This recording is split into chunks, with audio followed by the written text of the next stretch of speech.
This video is brought to you by patreon.com/worsttake. Get access to exclusive live streams and Discord servers, on-screen shoutouts, and early access to some videos when you join now. Help make sure that we can continue to make content like this by supporting the Patreon. Links are in the description down below.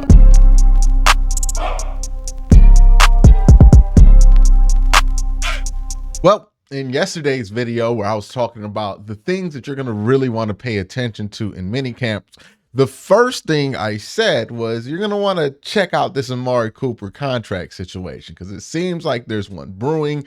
There was smoke for it for a little bit, and then things just kind of went radio silent, and now we're kind of back at it. The first day of Brown's mandatory camp, so everybody is contractually obligated to be at camp. Amari Cooper is not there. When Kevin Stefanski spoke to the media, he very heavily implied that this was about a contract situation that Amari and Andrew Berry are trying to handle out. And from everything that I can sense, it seems like this is about a contract that they feel like will get done. They're just at a negotiating point about it right now, right? Like, it's not so far away that they're not going to come to terms, but it's not necessarily close enough to terms where one side doesn't feel the need to put pressure on the other. So they're, safe to say, probably in the middle of a contract negotiation. And I wanted to talk more about what a holdout for Amari Cooper would look like and what Amari Cooper's looking for versus what the Browns are looking for and what the dissonance might be there between those two camps. The first thing we have to talk about is the wide receiver landscape. So the first thing to understand when we're talking about wide receiver contracts specifically is that these big contracts at the top really do affect every level of wide receiver contract that goes on. I know there are some people who have the belief that we overvalue this kind of thing or that it's overrated how much Stephon Diggs makes. No, not Stephon Diggs, but Justin Jefferson signed a $35 million contract. And some people think that we overrate how much that's going to affect the market. But just look at what the wide receiver market was 2 years ago in 2022 before Tyreek Hill got that mega deal, and look at what it is now. Look how many more guys are getting paid over $10 million. Look at where that average is. It's jumped significantly since the last time Amari Cooper negotiated a contract, which was 2020. And when Amari Cooper got that contract in 2020, it was a pretty good deal, right? It was a 5-year with $100 million deal. And to his credit, he's one of the few NFL players who will very likely finish out a deal of that size. But $20 million, which was like a big deal when Amari Cooper signed it per year, is just not the big deal that it was. So in order to kind of gauge what Amari Cooper's contract value is, right, we have to look at his peers. And when I talk about his peers, I'm talking about wide receivers over 30, right? So I'm going to pull up a list of wide receivers over 30. We're going to bring up what their contract details look like. So Tyreek Hill, who's 30 now, he signed his deal when he was 28. In 2022, he signed a 4-year, $120 million deal. That's $30 million APY. Now, again, one thing to note, when we're talking about contracts, APY is just a convenient metric to kind of put in perspective how much that contract on average will hit the cap. It is not a way of measuring what the salary cap hit is. These contracts are almost never split up evenly between all years of the contract. It's very likely that 1 year you're going to get a $25 million hit. The next year you get 35. It'll all equal 120 at the end of the year, at the end of the contract. But just know that the APY number is not like a hard set. That's the cap number, right? Another thing, you might hear numbers that I say right here that are different than what was initially reported. I'm going off the numbers of the contracts from over the cap, not from reports. When you get these reports of this player signed this deal for this many $1 million, those reports are usually inflated with incentives and other things that aren't really likely to get paid out. A perfect example is Mike Evans, who I have here as a 2-year $41 million deal. If you search Mike Evans' new deal, you'll hear that he signed a 2-year $52 or $53 million deal. But in reality, he signed a 2-year $41 million deal, $3 million of contract escalators in there, and $8 million of incentives. Now, in order for him to get the whole 53, he has to win the Super Bowl in both years of that contract. That's why you can't go off of the number that you get reported. Also, when it comes to guaranteed money, what you want to pay attention for is not really how much guaranteed money it is, but how many years of base salary is there in guaranteed money, because that tells you what the effective length of that deal is. For example, if Amari Cooper signed a 4-year $80 million deal, right? So $20 million per year, but 60 of it is guaranteed. It is a 3-year contract with a team option on that fourth, essentially, right? Because that's probably how the guaranteed money is going to split out. The team's going to have an out at the end of that 3rd year. So guaranteed money doesn't really affect what that player's being played or what their cap hit is going to be for whatever given year. That's determined by a bunch of other stuff, but it does affect what the effective length is of that contract, how long a team is stuck with that player if that player does not pan out, or how much control they have over that player because that player has so many guarantees left. It does not benefit them to do things like hold out or whatsoever. One of the reasons Amari Cooper can use his leverage right now and hold out is because he's on the last year of his deal, sure, but he's on the last year of his deal with no guaranteed money left in it. So he knows that that year really isn't a real full guaranteed year in the same way that his other contracts kind of guaranteed him here. He's not protected if something happens, and that's why he is going to hold out, and why anybody who is going into the last year of the deal with no guaranteed money probably going to be a likely holdout candidate. We're seeing this go down in Cincinnati right now. So that is the baseline contract stuff that we're going to talk about before we get into the nitty-gritty of it. Davante Adams, 32 years old. He was 30 at the time of signing. He signed a 5-year, $140 million deal, $28 million APY in 2022. Cooper Kupp, 31 years old, 29 when he signed, 3 years, $80 million deal, 26.7. Stephon Diggs, 31 years old, 29 when he signed, 4 years, $96 million deal, $24 million APY. And then you have Mike Evans. He signed a 2-year, $41 million deal, base salary, $20 million and a half APY. And then you have Keenan Allen, who signed a 4-year deal in 2020, $20 million APY. And then you also have Amari Cooper, who signed a 5-year deal in 2020. He's $20 million APY. Right now, he was 26 when he signed that deal. So that's about what guys over 30 are making, like the highest paid guys over 30 are making. So, you know, pretty much if you make it to that point, you're a really good wide receiver. If you're in a similar class where Amari Cooper is, anywhere from 30 to $20 million. Now, there is a distinction here, right?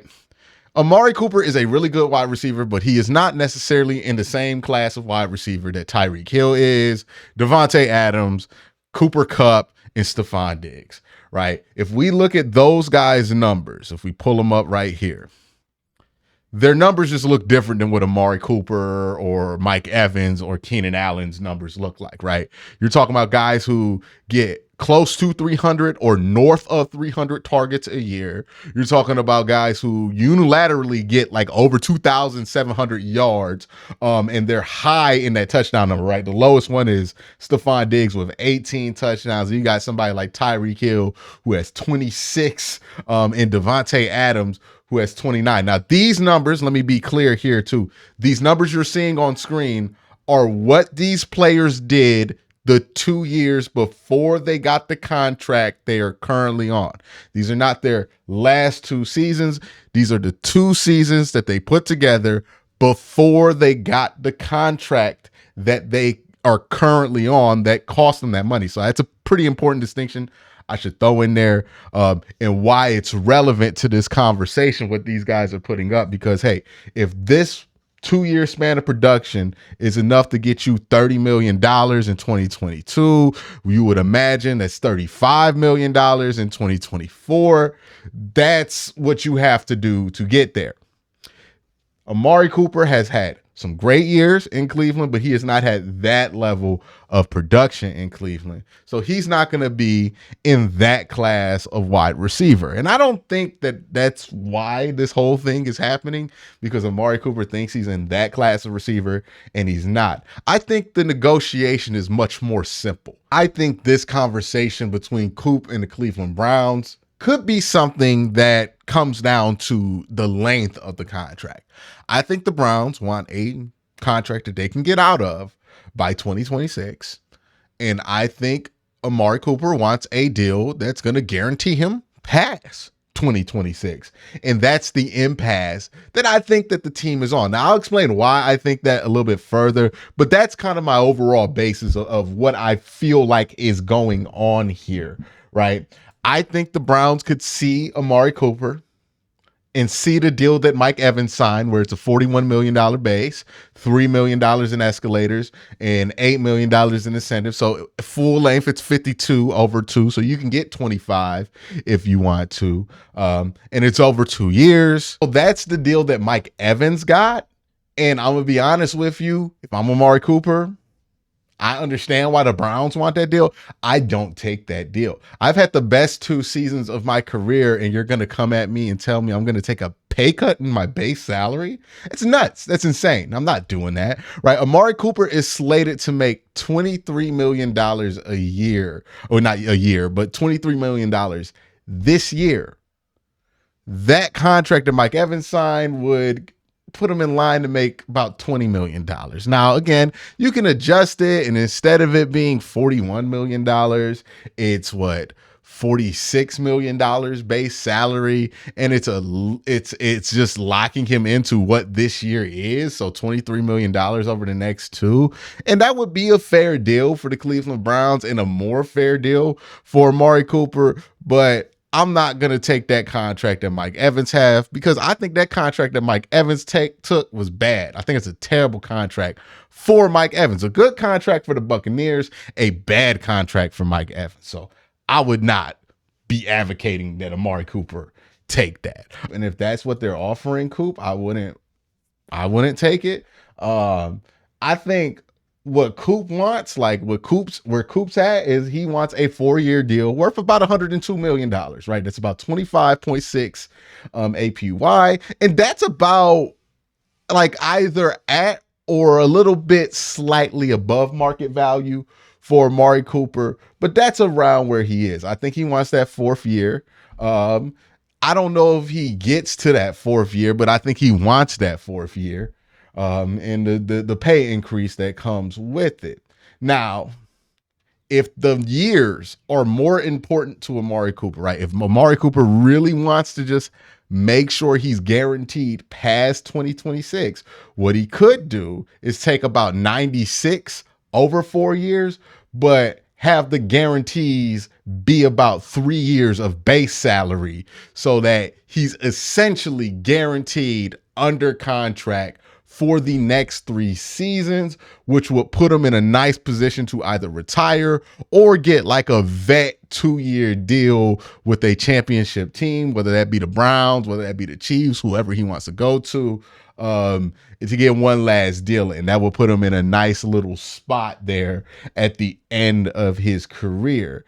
If not, if he doesn't care as much about the years, then you're probably looking at 60 guaranteed on that $102 million 4-year deal with a out after 2020, with the out at 2026 for the Cleveland Browns. So it'd be 2 years of base salary guaranteed. You would basically give him a raise this year, make sure he's under contract next year. And then once you get to 2026, he'll have like half of his salary guaranteed. So if you really want to move off of Amari Cooper at that point, you could with a little bit of a penalty, and none of his salary would be guaranteed for that last year of that extension. So that is a likely route that this thing could go after. And that's what a disconnect can look like in this contract negotiation. It might not be about the money per year. I don't think the Browns are at a point where they're really stressing the money per year. He's already slated to make $23 million. If he gets an extension or if he gets a raise, it's probably not going to be more than 26. So the money he's going to make, I don't think that's the big hang up for the Cleveland Browns. I think the hang up is obviously the guarantees and the length of the contract past 2026. That seems more likely to be the cause of any friction in this contract talk, more so than the money, because we know the Browns have ways to get around and spend money on the cap to push it down the road and all of that. The money don't seem like it's going to be the issue here. And let's talk about why that length matters. And to talk about why that length matters, we have to have a conversation about 2026, because every time I bring up the Browns salary cap, every time I bring up the Browns future, 2026 comes up in a lot of interesting ways. And that's because 2026 is the year where the Browns are going to have a lot of flexibility to go either in a direction of still trying to push and win championships, or in a direction of having to rebuild and kind of reboot this whole thing, right? They're going to have those options. The reason they're going to have those options is 2026 is the last year that Deshaun Watson is under contract. Also, right now, when I look at the Browns salary cap, when I look at their situation in the future, outside of Deshaun Watson's salary for 2026, they have $6 million guaranteed for Jerry Jeudy and nothing else on the books, which is to say the Browns are keeping their books very open and flexible for 2026 because they want to be ready if they have to make a move in either direction. When people talk about the Browns and how Deshaun Watson can get them in cap hell, it is possible that the Browns could be in a bad spot, or the Browns could be in cap hell if they don't manage the Deshaun Watson contract correctly. It's also possible that they find a way to navigate out of this with relatively low penalties of signing somebody to that much money, because if you navigate this and plan this right, you have exit ramps for if this goes bad, and you have on ramps to go even harder if this goes good, if you plan it right. And the Browns have been very meticulous in how they've planned around this contract. And part of that meticulousness is keeping the year 2026 flexible, right? Because I'll paint you two scenarios, one good scenario, one bad. Let's say Deshaun Watson underwhelms for the next couple of years. We get to 2026, and it's pretty obvious that you're not going to give Deshaun Watson an extension and that you're ready to move on from the Deshaun Watson era in Cleveland. If that is the case, you'll probably let Deshaun Watson play out that last year of his contract, let him take whatever cap hit he's going to take. You will let go of some expensive veteran players who are probably not going to make it to your second window. And Denzel Ward and maybe Amari Cooper would definitely be somebody who would be on that list of guys who would be out. And you would start to move towards building whatever core you have built with your draft picks from like 2022 to 2025, 26, 27, right? All those draft picks that you've had basically since last year, you would try to build something around that and potentially take a swing at a quarterback in the 2026 draft. If you do get a quarterback that you really like in the 2026 draft, you would build around that guy and try to have something ready by 2027 or 2028, while they would sit behind Watson in 2026 for a year, so you would have a succession plan, basically, if this does not work out with Deshaun Watson, to move on from this whole thing responsibly without damaging the fabric of your organization. If you do that, you're still going to be able to keep mainstays like Myles Garrett, probably David Njoku, right? Like DeJuan Jones. You'll be able to be a really talented team still, but also be a team that's rebuilding responsibly. If this goes well with Deshaun Watson, he balls out the next couple years, then you would just extend him in that 2026 offseason. When you extend somebody, you get to move more money down the road, which means you would open up money for Denzel Ward to get another extension, or Amari Cooper to get another extension, or something like that. And then you can maybe think about upgrading Amari Cooper, right? Because he'd be 33 at that point. Like, do you want trade for somebody a little bit younger, a little bit more high end? You'll have some flexibility to retool the roster around Deshaun Watson and make them better. Either way, by 2026, you're probably going to have to move some pieces around, right? Whether you're successful or whether you're not, and you want to stay flexible. And what you don't want to do if you're the Cleveland Browns is lock yourself into a ton of contracts and a ton of guaranteed money 2026 and beyond, because basically then you're set with this core. And if a problem arises with this core this year or next year, you won't be able to fix it properly. Right now, they're flexible enough to where they can fix any problem that pops up over the next couple of years, and it won't be that big of a deal. That's why they want to keep 2026 open. 2026 is a very important year for this Cleveland Browns team, especially for how they structure to kind of get around Deshaun Watson's contract. And again, you can get around that contract if it works out. If it doesn't, no matter what, if you plan around it correctly. And this is part of being a good organization and why the Browns are trying to leave 2026 open. So with that in mind, that's why I don't think the Browns are very likely to guarantee money or big money to Amari Cooper past 2025. Right. So if Amari Cooper's big goal is to get a fully guaranteed third year or close to a fully guaranteed third year, I just don't think that's going to happen, given how the Browns want to structure it. I think the Browns would be willing to go as high as like a $52 million base salary over the next 2 years with $30 million guaranteed. So it would be a sizable signing bonus, some guaranteed money in 2026. Maybe they'd be willing to get creative with like a 3-year deal. So you're talking like 17 over 3 with $35 million guaranteed. So this year would be locked in for Amari Cooper, and then 2026 would have some guaranteed money. So if he does get cut, traded, he has some insurance with him. And maybe there's a bigger signing bonus up front as well with that kind of a deal, but they're not going to go more than $10 million guaranteed for Amari Cooper in 2026 or beyond, or they're not very likely to do so. I would be surprised given how they've tried to structure around this contract.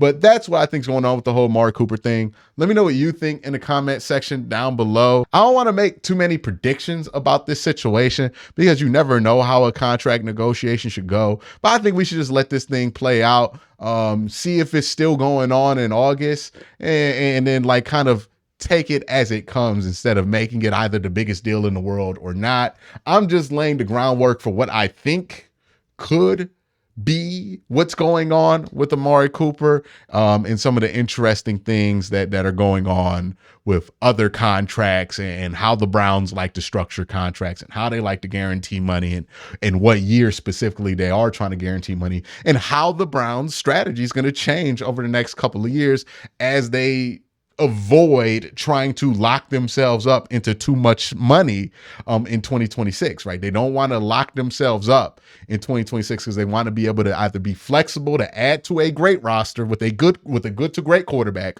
or they want to be able to reboot a roster that still has some good parts but might need a new quarterback, right? And they want to have every option available to them to upgrade a position of that importance. So that's kind of what I think is going on. Let me know what you think in the comment section below. Y'all have a great day. Have an even better night. Peace.